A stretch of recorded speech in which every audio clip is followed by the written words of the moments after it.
একবার রাসূল সাল্লাল্লাহু আলাইহি ওয়াসাল্লাম বললেন, আলা উখবিরুকুম বিআফদালা মিন দারাজাতিস সিয়ামি ওয়াস সালাতি ওয়াস সাদাকা, আমি কি তোমাদের জানাবো না যে নামাজ, রোজা, সাদাকার চেয়েও বেশি ফজিলতের একটা আমল আছে, সেটা কি আমি কি তোমাদের জানাবো না?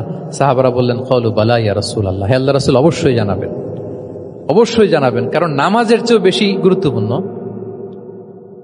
সাদাকার চেয়েও বেশি গুরুত্বপূর্ণ, সিয়ামের চাইতেও বেশি গুরুত্বপূর্ণ আমল, সেটা কি? তখন রাসূল সাল্লাল্লাহু আলাইহি ওয়াসাল্লাম বললেন, সেটা হচ্ছে ইসলাহু যাতিল বাইন, বিবাদমান দুই গ্রুপকে মিলিয়ে দেয়া, বিবাদমান দুই ব্যক্তিকে মিলিয়ে দেয়া। এটা নফল নামাজ, নফল সাদাকা, নফল রোজার চেয়েও বেশি কি ফজিলতপূর্ণ, বেশি গুরুত্বপূর্ণ। আমরা তো মনে করি শুধু নামাজ পড়লেই বোধহয় আমি অনেক সওয়াব পেলাম, রোজা রাখলেই সওয়াব পেলাম, শুধু জিকির করলে, সাদাকা করলেই সওয়াব পেলাম। কিন্তু রাসূল সাল্লাল্লাহু আলাইহি ওয়াসাল্লাম বলেন যে দুইজনের মধ্যে একটু মনোমালিন্য তুমি মিলিয়ে দাও, এটা এর চেয়েও বেশি সওয়াবের। আল্লাহু আকবার।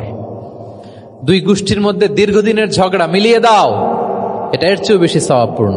রাসূল সাল্লাল্লাহু আলাইহি ওয়াসাল্লাম মক্কা থেকে মদিনায় যেয়ে কি করেছেন? আউস এবং খাজরাজের দীর্ঘদিনের যুদ্ধ 1 ঘন্টার মধ্যে কি settle down. He was a very good mediator and arbitrator, চমৎকার মধ্যস্থতা করতে জানতেন তিনি।